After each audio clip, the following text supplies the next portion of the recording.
Hello, I'm Kilian, famous literary historian. You all know the true story of a successful man who on Christmas Eve, with the help of 3 spirits, becomes a total loser. But did you know that author Charles Dickens had a twin named Gary Dickens, who edited Charles' stories to reach a more niche audience, including an edition of Oliver Twist with the children edited out. Gary's most famous book is Carol Christmas A, about a man named Ebenezer Genrich. Unlike Ebenezer Scrooge, who is a greedy man you eventually force old English actors to play, Ebenezer Genrich was the nicest, most generous, benevolent, altruistic, and all the other synonyms I could find on thesaurus. I have illegally downloaded this book and updated it for 2019, without the approval of the Dickens estate. Sue me, Gary. Marley was dead. Dead as a sobriety organization in Denmark. That much is true. Did Genrich know he was dead? Of course he did. He was his wife's headmaster for many years. It was a colorful and pretty warm Christmas Eve. It's not the 1800s anymore. Christmas these days has bathing weather. Ebenezer was the head teacher of poor inner city poverty school, and all the students and parents loved him. The old man sat busy in his principal's office when his nephew walked in. "Good day, uncle." "Merry Christmas, nephew. How is your sex life?"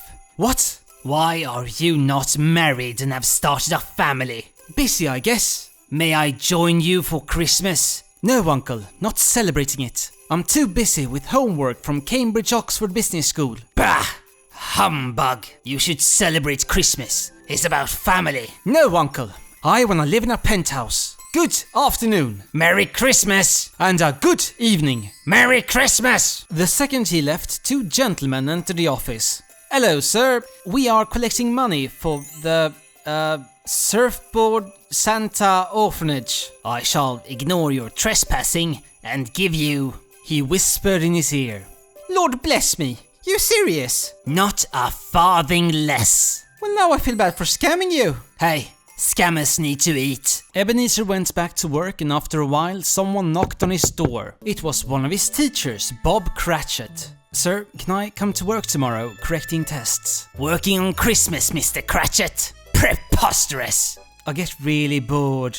And I don't celebrate Christmas because, Jewish." "I would be happy if someone told me I could take the day off to celebrate the birthday of the King of England. Why can't you take the day off to celebrate the birthday of the King of the Jews? It's a poor excuse to not pick the state's pockets every December 25th. Okay, a couple of problems with that statement, but I don't think I can change your mind, so I'll go. Merry Christmas!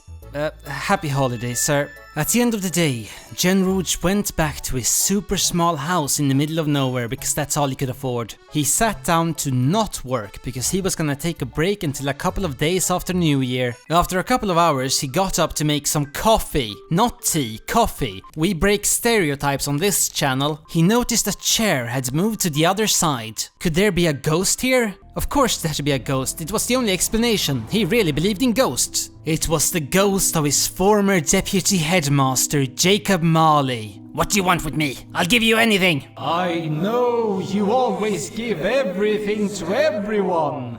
Dreadful apparition, why do you trouble me? And what's with the expensive suit? Are those Porsche car keys? I always gave my everything to everyone. Never myself. Now I am forced to live in an eternal midlife crisis. You can escape my fate. Tonight you will be visited by 3 spirits. I'll have to bake something for them. No, stop it. Bye. When the digital alarm struck 1, the spirit casually walked through the front door. Are you the spirit, sir? Whose coming was foretold to me? Yes, hello, I'm Dr. Ghost of Christmas Past. Not a medicine doctor, I'm a doctor in physics, which is why I can time travel. Let's go. The house disappeared around him. It was clear, hot, and sand on the ground. I was a boy here. This is Wales. Literary trivia. Gary had never been to Wales. How is this possible? Aw, you think this vision is to teach you general relativity? No, focus. This is your old school. Yes, I'm in there alone, watching a Christmas movie. You sure? No, I'm watching Wall Street. Yes, you were quite awesome as a young boy. Genrich got to see Christmases past, the room decaying, and him, always alone, watching kick-ass greed movies. A moment later, he was back in a small business in London. Do you recognize this man? Arnold Fezziwig. What no? Fezziwig is not a real surname. Time travel has scrambled your brain. I used to work here. But you are not here. Yes, because I refused to work on Christmas. And thus you never got stock options. They moved again. Ebenezer, now older, and a young woman sitting next to him. I don't care about being poor. I'm finding myself right now. You're like 35. It's getting irresponsible. Ah, Belle. She was so beautiful. Then you got married. Yes. And the bedroom was completely dead. Spirit, why do you delight to torture me? Except on Christmas Day, and that's why you love it. Spirit, leave me! Take me back! Haunt me no longer! He woke up mid-snore in a pitch-black room. Then his digital clock struck 2. Genrich! Get your arse over here! It was a good thing he did not rent an apartment, because he would get evicted. There was a giant man standing in his kitchen. I am the ghost of the next 22 hours. Now touch me! Ebenezer did not like where this was going, but can't disobey this dude. They moved to the exact same spot, but it was daytime. When are we? This is Christmas morning. Then where are my presents? Out there, in the mailbox. Hundreds upon hundreds of Christmas cards. But I wanted a toaster.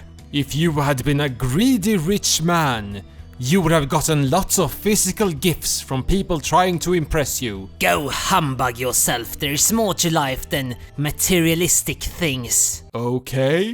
The two traveled to a house Ebenezer did not recognize. This is the house of Bob Cratchit and family. Are they microwaving pizzas on Christmas? They were gonna have a nice kosher dinner, but because Bob didn't get to work, they didn't have enough food and are eating frozen pizzas, forced to pick away the ham. The youngest Cratchit boy could barely walk. Use your imagination. What's wrong with the boy? Tiny Tim is dying. I will pay for his medical expenses. We're in modern England, you don't have to. I will save this boy.